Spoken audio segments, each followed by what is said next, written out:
So in this video, we are going to go over 3 lessons from a minimalist. 8 to 10 years ago, I really got into the minimalist movement. I still identify as a minimalist today, but my relationship with that has changed and evolved over the years. I thought I'd just share some thoughts from me, who is a minimalist, but one that is using it in a more flexible way as an adult, kind of navigating life and using that as a perspective and as a lens in which I'm like moving throughout the world, but how I've adapted it to be more relatable, more realistic, more approachable for some other people. Number 1 is price versus cost. There's a price of something. The price may be $12, $100, $500, but what is the cost of that item or that purchase? And the cost could be, it costs you time, it costs you mental energy, it costs you peace. Like maybe you want a dog. The price of a dog is $1,600, but the cost of it is that you're going to have to be caring for it every day. You have to take it out on walks every day. You have to give it insurance. You have to feed it. Like that's the cost of being a dog owner or a pet owner or something like that. Everything has a cost. Everything has a price if it's something that you're buying. But even if it's not a physical item, there is a cost associated with everything. And it's just a matter of, are you willing to pay that cost? So there is a difference between the two. Price is like what the numerical value is, but cost is what it takes to upkeep, to manage that thing. So the takeaway here is that you just want to be more aware of everything that is costing you something, costing you time, costing you peace, costing you happiness. You will start to take inventory of all those things, and you can start to see what you can take out. Because then clarity comes in, then you have peace. Then you start to understand what it is to be with yourself and not be anxious, or to be able to focus.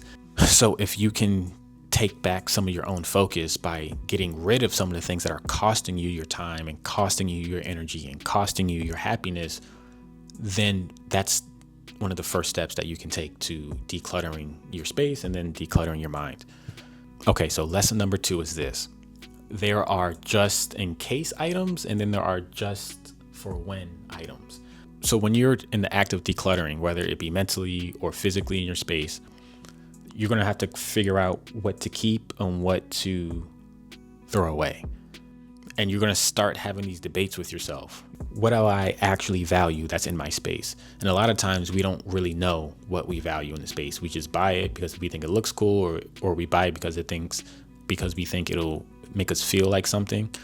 And once you start seeing the things that you collect, you start to see trash. You start to see things that you're holding on to for sentimental purposes. And then you might try to get rid of something, but then you'd be like, I might use that, or I might use this just in case I have a friend come over, and so I need an extra pillow, I need a whole extra comforter set, I need a whole sleeping bag, just in case somebody comes down and visits, or just in case I ever have 6 people at my house for dinner. I need 6 different cups, 6 different shot glasses, 6 different this, and you start having these just in case items, and then that makes you want to not get rid of them. And the next thing you know, the only thing you've ever thrown out is like papers from your desk, or like food wrappers on on the floor, because it's like you haven't really decluttered, you just cleaned up. And so a principle that can help you in that process is this for a just in case item? Because those things can be replaced. Because realistically, when are 6 people ever going to come visit you when you don't even have 6 friends? So you want to be careful about just in case items, because most times just in case will never happen. And if it did actually happen, the price you pay for that item would probably be more worth the cost when you actually need it. But if it's a just for when item, this is just for when I go snowboarding, which is why I have my snowboard back there, my snow boots, I have my snow suit and snow pants. And I keep those around because those are just for when I do that. Because I know I'm going to do that, because I actually do that, because I actually care about it, because I actually value it. I know I'm actually going to do that. And so when you get rid of your just in case items, you start to have more space for your just for when items. And a lot of times those are things that bring you joy. Maybe that's a photo book that you never look at, a collage book that you never look at. But if that's the only book you have in your room, you might look at it more. You might frame something up on your wall that is meaningful to you. And the goal here is to get rid of a lot of things that take up mental space and put things back in it that give you joy, that give you peace, and things that genuinely give you value. And so lesson number 3 is that your physical space is often a reflection of your mental space. So if you are somebody who likes to live in chaos, or it's controlled chaos, as some people may say, I know where everything is, that person likely is often running around and scrambled in their day-to-day life. They're just barely making it on time to things. They're just barely have enough money to like pay all their bills. They're barely holding on to their relationship. They're barely consistent in anything that they start. And so there is a heavy correlation from what I've seen and from what I think we've all experienced in some way, shape, or form. If you look around and you feel like your space is messy or has a lot of clutter, I think there's a moment to like, don't just brush it off as like, oh, that's just my room, or I'm just busy this week. It normally is not messy, but because of the XYZ, it's messy. You know, like there's not a way to justify it, because my room is a mess right now. I have clothes sitting right here, like stuff on my desk. Like I'm not coming to you in this space as somebody who is saying that I'm above this scenario or above the situation. You know, I get caught in my life often where my room is a mess, when I'm holding on to things I don't need, when I'm running all over the place and barely getting sleep and barely have enough energy to get through the day, barely have enough money to do things that I like, barely have enough time to just sleep in on the weekends. Like, that's being cluttered mentally. Like that's how that looks in real life. If you barely have enough, it's probably your life is cluttered, because there's enough time in the day for anything that you prioritize.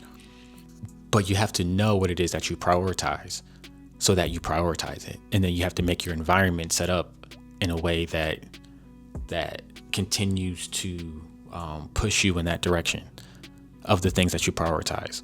This world is heavy for people. People are exhausted quicker mentally, physically. People are spiritually exhausted. They don't know where to go. People are staying in relationships that they don't need to be in. You know that the food they're feeding you is poisonous. These advertisers are using your data, and we know they're selling it back to us. We know they're targeting us from every direction with something to buy, something to be, you know, and it's exhausting no matter who you are. And that weight causes us to want to be distracted. And that's the trap they want us to be in. And minimalism really is a great way to remove the things out of your life that are draining you, and that are heavy on you. And you can pick back up the things that you choose to carry, the things that make you happy to pay the cost. All right, so those are 3 lessons that I learned early on in the minimalism journey that really helped me and stuck with me. Understanding those lessons have really served me and helped me throughout my journey. We all are struggling with these things, and we're all suffering together. So I hope this was helpful in finding some ways to get some mental clarity and to remove all the baggage that you're carrying on your backs. So if you're watching this far, thank you. Definitely subscribe if you like this kind of content. I'm going to be releasing more of these types of videos, kind of going over how to find balance physically, mentally, and spiritually, because that's a journey I'm on right now, and I just want to breathe a little life into it, you know. So yeah, stick around for the next one. It should be fun.